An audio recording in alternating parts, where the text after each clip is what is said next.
समांतर माध्य हम लोग पढ़ चुके हैं। आज हम लोग माध्यिका पढ़ना शुरू करेंगे। तो माध्यिका क्या होती है सबसे पहले वो जानेंगे, और फिर माध्यिका के अंतर्गत व्यक्तिगत श्रेणी, खंडित श्रेणी और अविच्छिन्न श्रेणी या अखंडित श्रेणी में माध्यिका निकालना सीखेंगे, है ना। और क्या इसके पहले हम लोगों ने समांतर माध्य देखा है, जो 3 श्रेणियों में देखा है। 3 तरीके के समांतर माध्य निकालना सीखे हैं, है ना। कंफ्यूज मत होइए उसमें। इसके पहले हम लोगों ने जो पढ़ा है वो पढ़ा है समांतर माध्य। तो समांतर माध्य को हमने पढ़ा है 3 श्रेणियों के लिए, व्यक्तिगत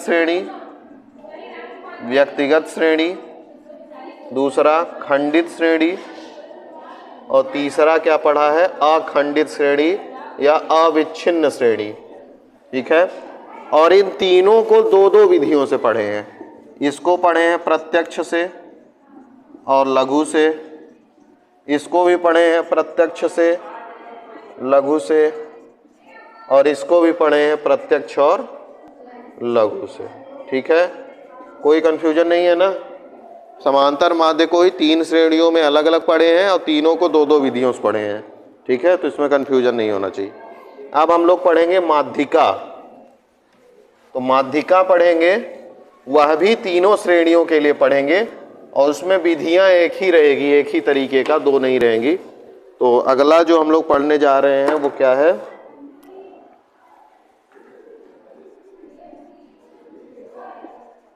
माध्यिका। इंग्लिश में इसको कहते हैं मीडियन, MEDIAN, मीडियन। ठीक है। तो माध्यिका क्या होती है? माध्यिका का सिंपल सा मतलब होता है कि जो भी आपको आंकड़े दिए हुए हैं, है ना, जो भी आंकड़े दिए हुए हैं उसमें जो मध्य का पद है, जो मध्य का वैल्यू है, वही माध्यिका कहलाएगा। सिंपल सा अगर समझना हो तो इस तरीके से समझ सकते हैं कि अगर 2 है, 3 है, 4 है, 5 है, 7 है, 8 है, ठीक है, और एक और लिख लेते हैं 1, तो 3, 3, 6, 7 है। इनका बीचों बीच कौन सा होगा? 3 इधर छोड़ दीजिए, बीच में कौन सा हो जाएगा? चौथा, 4। यही माध्यिका है। तो ये कैसे निकालते हैं? इसके लिए 2 अनिवार्य शर्त होती है। पहली कि उसको आगे बताते हैं, तो चलिए हम लोग चलते हैं। तो माध्यिका के बाद हम लोग पहली जो श्रेणी है, जैसे उसमें पढ़े थे व्यक्तिगत श्रेणी, उसमें हम लोग बात करेंगे। तो व्यक्तिगत श्रेणी के लिए, व्यक्तिगत पर्सनल सीरीज या इंडिविजुअल सीरीज जो होती है, उसके लिए हम लोग माध्यिका निकालना सीखेंगे। तो इसके लिए एक उदाहरण लेंगे और उस उदाहरण के माध्यम से समझेंगे। तो इसके लिए सबसे पहले आपको एक चीज़ खास बात याद रखनी चाहिए कि आपको जो भी डेटा दिया हो, तो व्यक्तिगत श्रेणी में क्या था, व्यक्तिगत श्रेणी में सीधे आपको आंकड़े दिए हुए रहते थे, है ना, 1 2 3 4 5 6 ऐसे करके। तो व्यक्तिगत श्रेणी जो आपको दिया हुआ है उसकी अगर माध्यिका निकाल रहे हैं तो सबसे पहले आपको ध्यान में रखना है कि आप उन आंकड़ों को या तो आरोही क्रम में या तो अवरोही क्रम में क्या करेंगे, व्यवस्थित करेंगे। ठीक है। आरोही क्रम में या अवरोही क्रम में व्यवस्थित करने के बाद एक सूत्र होता है इसके लिए। तो माध्यिका बराबर होता है, माध्यिका जिसको m से दिखाते हैं, माध्यिका बराबर n+1/2 पद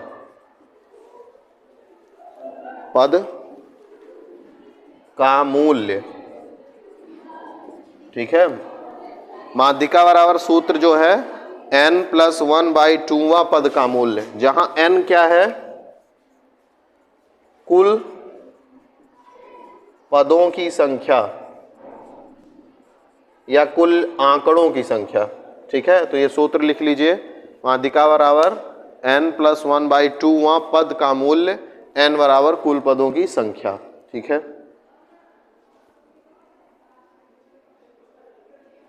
तो अब एक एग्जाम्पल लेते हैं और उस एग्जाम्पल के माध्यम से समझेंगे कि कैसे व्यक्तिगत श्रेणी में माध्यिका निकालते हैं। ठीक है, तो सिंपल सा एग्जाम्पल है एक। हमारे पास जो आंकड़े दिए हुए हैं वह है 5, 8, 4, 3, 6, 11, 7, 10, 9, 12, 15, 13, 16, 14, 2। ठीक है, ये आपको सवाल दिया रहेगा और आपसे कहा जाएगा कि इसकी माध्यिका निकालिए। ठीक है, ये व्यक्तिगत श्रेणी दी हुई है आपको। माध्यिका निकालने से पहले आपको सबसे पहले क्या करना है, आरोही क्रम में या अवरोही क्रम में व्यवस्थित करना है। तो सब लोग इसको किस क्रम में व्यवस्थित करेंगे, आरोही। आरोही मतलब बढ़ते क्रम, सबसे पहले छोटा फिर बढ़ता फिर बढ़ता। तो व्यवस्थित कीजिए जल्दी से 1 मिनट के अंतर्गत। अवरोही में भी कर सकते हैं लेकिन आरोही ज़्यादा अच्छा रहता है, हमको बढ़ते हुए देखना चाहिए चीज़ों को, घटते हुए नहीं। तो सबसे पहले इसको किस क्रम में लिख रहे हैं हम लोग, आरोही क्रम में। तो सब लोग लिखिए आरोही क्रम। आरोही क्रम में लिखने पर, तो आरोही क्रम में लिखेंगे तो सबसे छोटा क्या है, 2 है, 2 के बाद 3 है, 3 के बाद 4 है, 4 के बाद 5 है, 5 के बाद 6 है, 6 है, 7 भी है, 8 भी है, 9 भी है, 10 भी है, 11 भी है, 12 भी है, 13 भी है, 14 भी है, 15 भी है, 16 भी है, 16 तक है ना। 1 2 3 4 6 7 8 9 10 11 12 13 14 15, तो 15 ही है ना ये भी। 5 4 9 3 12 3 15। ठीक है, टोटल नंबर कितने हैं, 15। तो n हमारे पास कितना हो गया, तो जब आरोही क्रम में लिख लेंगे तो फिर लिख लेंगे n बराबर 15। ठीक है, हो गया। अब आपको इस सूत्र में रख देना है ना, बस। अब लिख देंगे माध्यिका बराबर m बराबर, ये सूत्र लिखेंगे, चूंकि माध्यिका बराबर इतना लिखा कीजिए सवाल सॉल्व करते समय, उसको ब्रैकेट में बंद कर दिया कीजिए।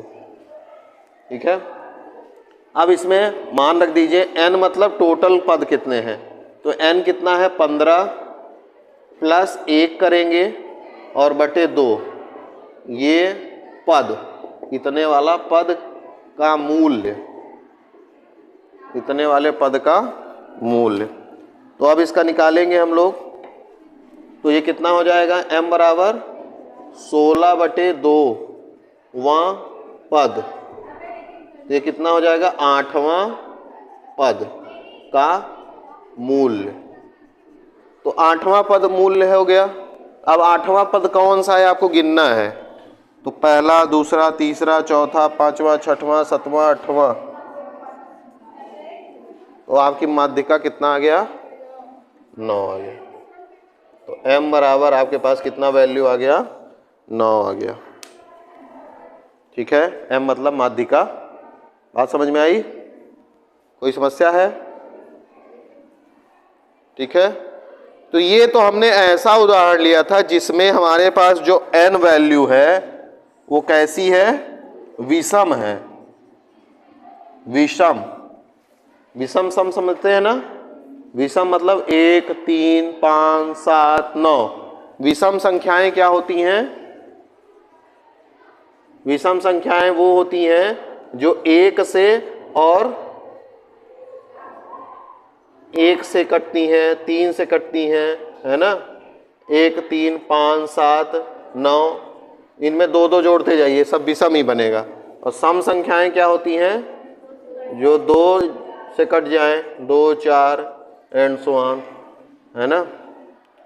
तो हमने अभी जो उदाहरण देखा है उसमें जो हमारे पास टोटल नंबर था वो 15 था, और 15 कैसी संख्या है, विषम संख्या। अब एक उदाहरण लेंगे जिसमें सम नंबर हो, टोटल जो नंबर हो कितने हो, सम हो, मतलब 16 हो या 8 हो या 4 हो, ऐसा। तो विषम वाला तो सिंपल है, जितना नंबर है उसमें एक जोड़िए और उसका आधा करके उस वाले पद को गिन लीजिए। बस इसको आरोही या अवरोही क्रम में व्यवस्थित किए रहिए।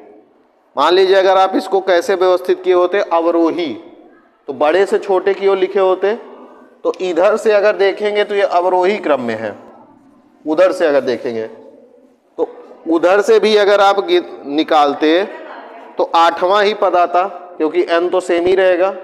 तो 8वां इधर से क्या होगा, 1 2 3, 9वां ना, 1 2 3 4 5 6 7 8 9, अच्छा हाँ 8वां पद है, तो 8वां भी तब भी यहाँ पे 9 ही आ रहा है, चाहे उधर से गिनिए चाहे इधर से गिनिए। क्यों? क्योंकि ये विषम अंक है ना, इसलिए। इधर विषम होता है तो एकदम बीचों बीच रहता है, इधर जितने अंक होंगे 7 इधर होंगे 7 इधर होंगे, तो 7 7 14 1 15, इसीलिए बीचों बीच वाला है, ठीक है। अगर आपके पास विषम अंक हैं तो आप अगर जल्दी में हैं, आप कंपटीशन में मान लीजिए बैठे हुए हैं, तो अब सूत्र लगाने का समय नहीं है, तो अगर आपके पास नंबर विषम है तो उनको एक क्रम में व्यवस्थित कीजिए और गिन लीजिए। अगर 15 है तो 7 इधर बीच वाला हो जाएगा। अगर यही 17 होता तो 8 इधर ये वाला बीच में हो जाता, है ना, तो उसमें जल्दी हो जाता है।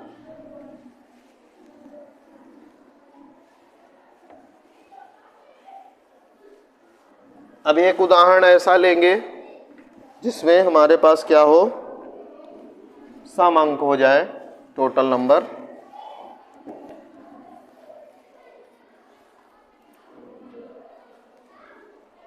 तो जो सवाल आपको दिया गया है, अगला क्वेश्चन,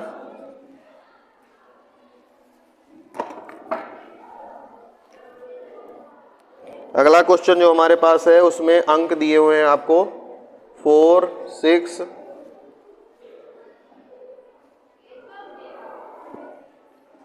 8 2 में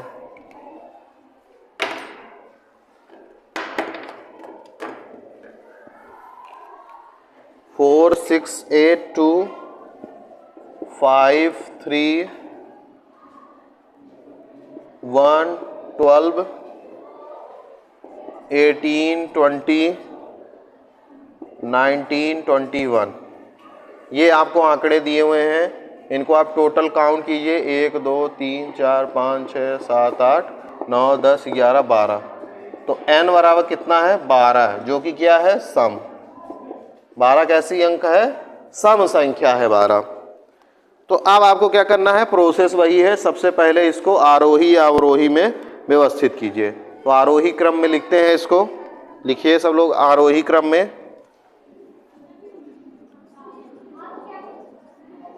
आरोही क्रम में लिखेंगे तो सबसे पहले 1, 1 के बाद क्या आएगा, 2, 2 के बाद 3, 3 के बाद 4, 4 के बाद 5, 5 के बाद क्या आएगा, 5 के बाद 6, 6 के बाद क्या आएगा, 8, 8 के बाद आएगा 12, 12 के बाद आएगा 18, 18 के बाद 19, 19 के बाद 20, 20 के बाद 21। टोटल कितने हो गए, 1 2 3 4 5 6 7 8 9 10 11 12, ठीक है। तो n बराबर कितना आ गया, हमने इसको किस क्रम में व्यवस्थित किया, आरोही क्रम में। अब यहाँ पे फिर से यही सूत्र का प्रयोग करना है, ठीक है, वही सूत्र सेम। तो सूत्र यही रहेगा, माध्यिका बराबर, तो यहाँ पे फिर से लिखेंगे m बराबर 12 + 1/2 वां पद का मूल्य, ठीक है। तो ये कितना हो जाएगा, 13/2 वां पद।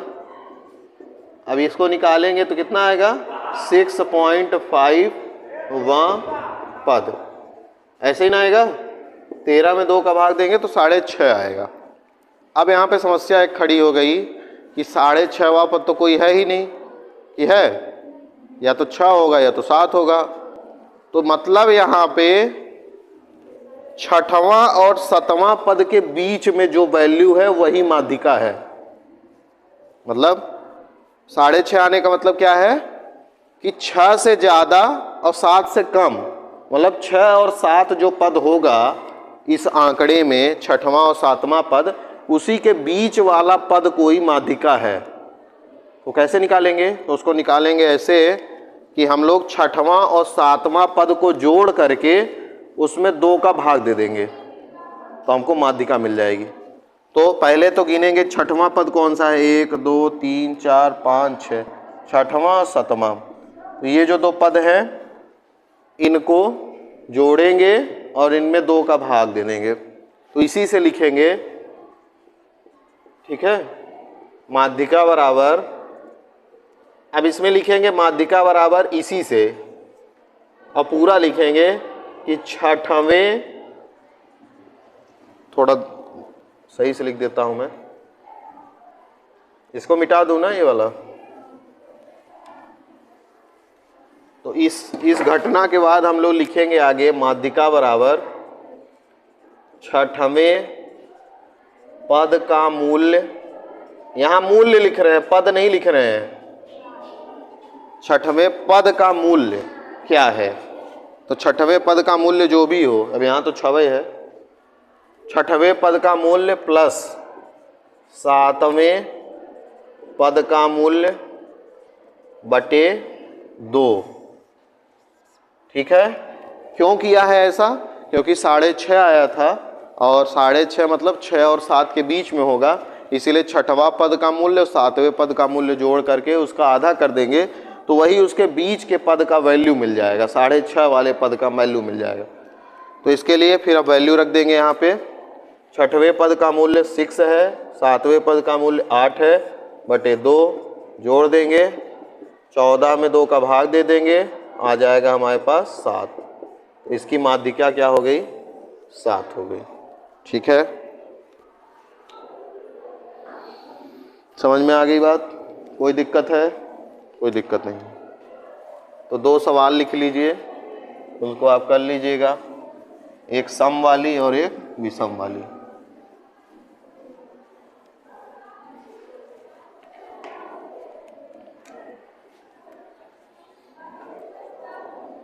तो लिख लीजिए पहला क्वेश्चन, व्यक्तिगत श्रेणी में 35, 40, 58,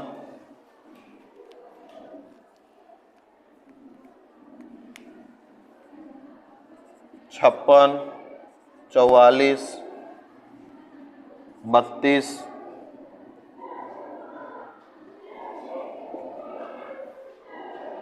39, 55,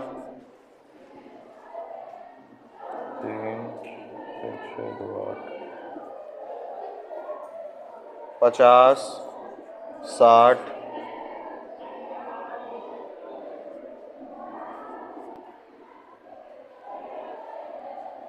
54, कितना हो गया? 1 2 3 4 5। ठीक है, तो विषम हो गया।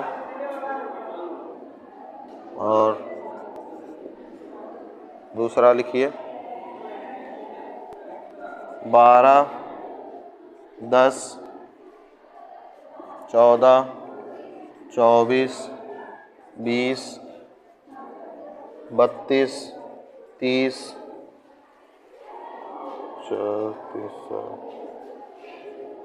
35। ये दूसरा हो गया। दोनों में आपको माध्यिका निकालनी है। ठीक है, एक सम अंक वाला है, एक विषम अंक। अब व्यक्तिगत श्रेणी के बाद जो अगली श्रेणी है वो खंडित श्रेणी है। खंडित श्रेणी में माध्यिका निकाला, ये लिख लिए ना आप लोग, 30 के बाद 35 तक हो गया सबका। अब डिस्क्रीट सीरीज में मीडियन कैसे निकालेंगे उसके बारे में देखते हैं।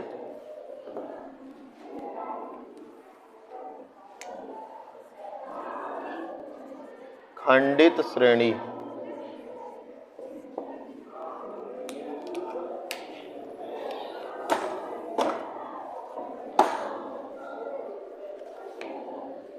खंडित श्रेणी में आपको पता है कि जो मूल्य दिया होता है उसकी आवृत्ति दी हुई होती है ना। खंडित श्रेणी में जो वैल्यू दिया होगा, जैसे ABCD हैं तो A 2 रोटी खा रहा है, B 3 रोटी खा रहा है, 4 रोटी खा रहा है, ऐसा दिया होता है ना।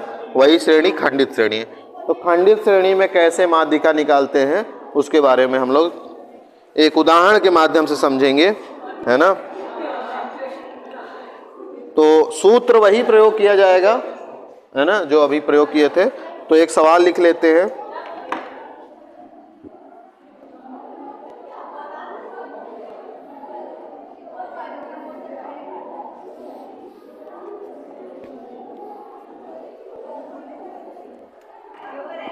जैसे सवाल दिया हुआ है, एक तरफ मूल्य दिया हुआ है और एक तरफ क्या दिया हुआ है, आवृत्ति।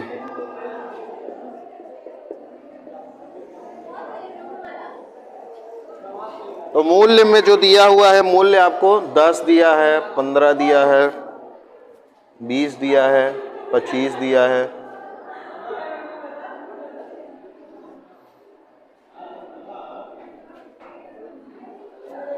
30 दिया है, 35, 40, 45, 50, 55, इतना वैल्यू दिया है आपको 55 तक। अब इन सब की आवृत्ति भी दी हुई है। सबसे पहले 8, फिर 7, 9, 14, 18, 10,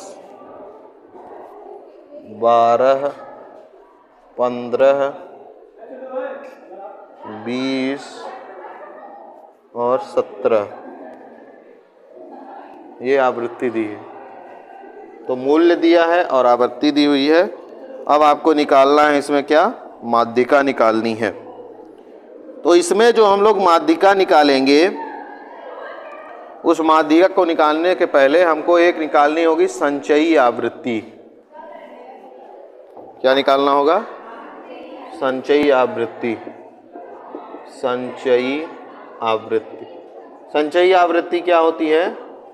और इससे पहले एक बात ध्यान दीजिए, अगर मान लीजिए ये जो मूल्य दिए हुए हैं इनका क्रम बढ़ते क्रम में लिखा है ना, ये बढ़ते क्रम में है 10, 15, 20, 25। अगर मान लीजिए इसमें कुछ उल्टा होता, जैसे 30, 35 ऊपर लिखा होता, मतलब सफल्ड होता है, अगर ये मतलब एक क्रम में ना होता, आरोही अवरोही में, तो आपको करना पड़ता, एक क्रम में व्यवस्थित करना पड़ेगा।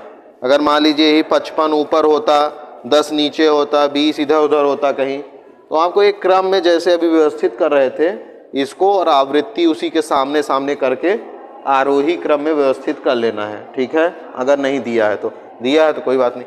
फिर आप संचयी आवृत्ति निकालेंगे। संचयी आवृत्ति, संचयी आवृत्ति कुछ नहीं है, बहुत आसान है। संचयी आवृत्ति में जिस पद की संचयी आवृत्ति निकाल रहे हैं उसमें उसके पहले वाले पद की आवृत्ति जोड़ देते हैं। जैसे इस पद की संचयी आवृत्ति निकालेंगे तो इसके पहले कोई पद नहीं है ना, तो ये सेम रहेगा, ठीक है। लेकिन जब इस वाले पद की संचयी आवृत्ति निकालेंगे तो इसके पहले वाले पद की जो आवृत्ति है इसमें जुड़ जाएगी। तो इसकी जो संचयी आवृत्ति होगी 8 + 7 बराबर हो जाएगी 15। अब ये संचयी आवृत्ति हो गई। अब इसमें ये संचयी आवृत्ति जुड़ती जाएगी आवृत्ति में, है ना। तो ये 9 + 15 कितना हो जाएगा, ये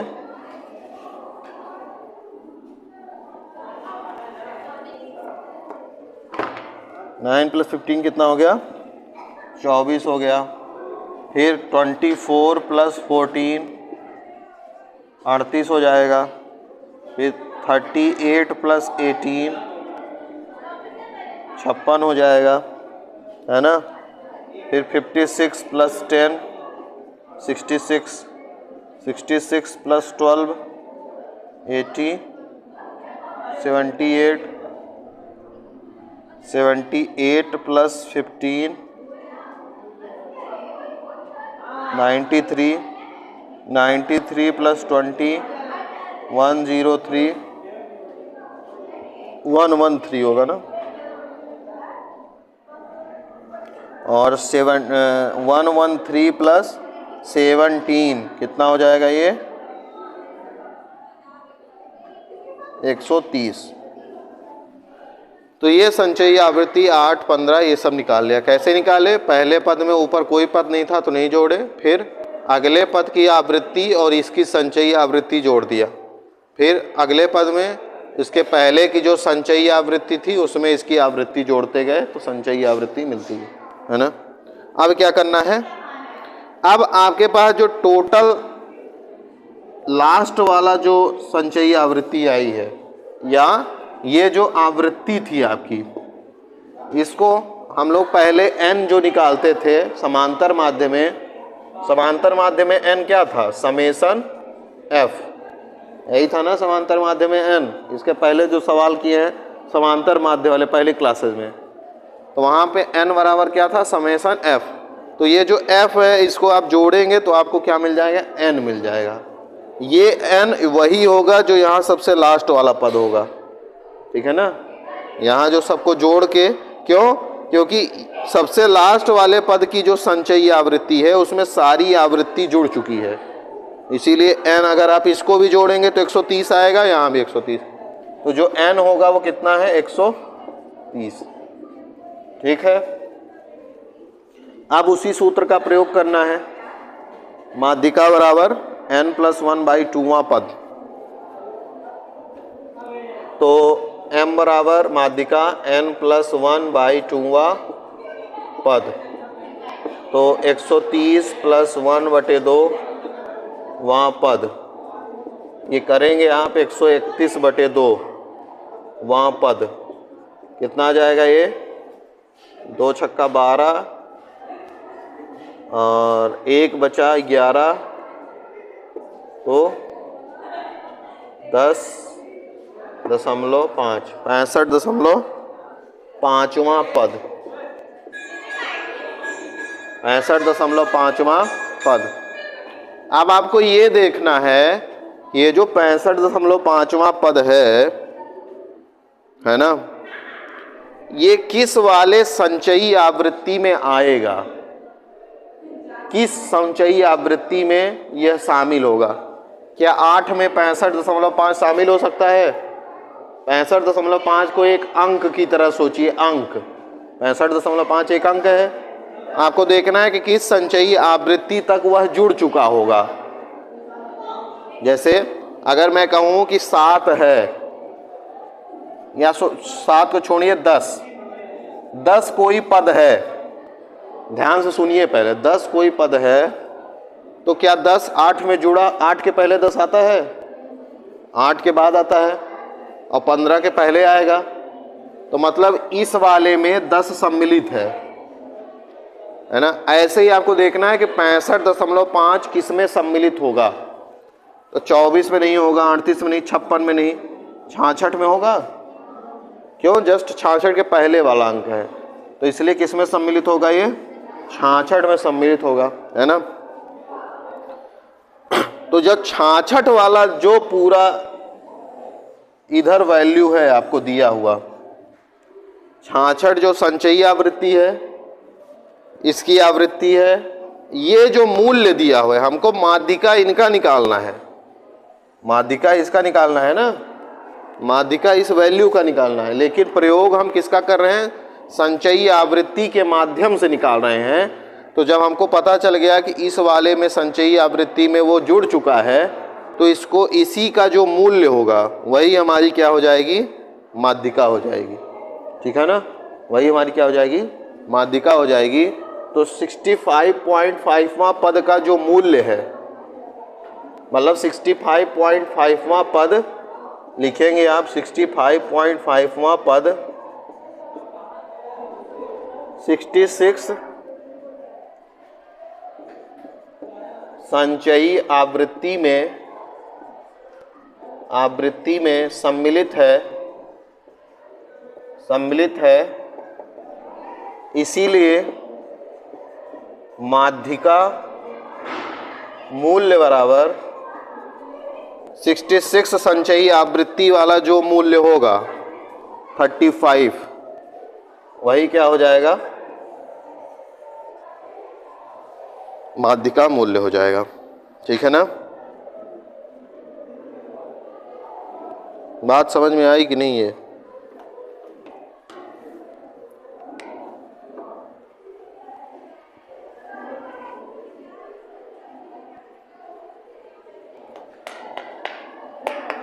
हो गया सबका? इधर का तो लिख ही लिए होंगे ना।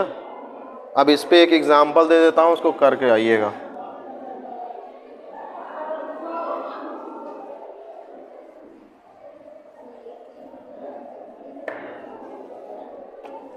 मूल्य और आवृत्तियां दी हुई हैं, तो जैसे मूल्य दिया है आपको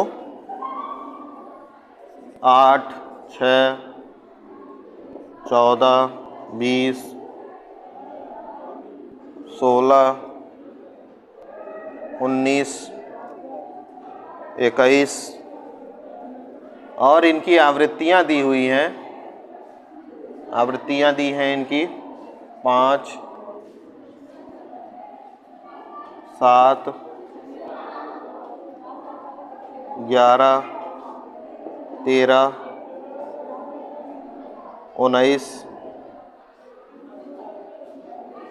4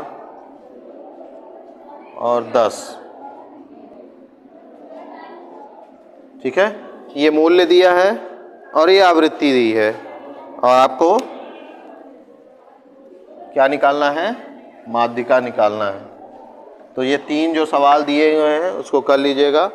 एक और इसमें जो बटा हुआ है, बचा हुआ है, कौन सी श्रेणी, अखंडित श्रेणी, उसके बारे में कल देखेंगे।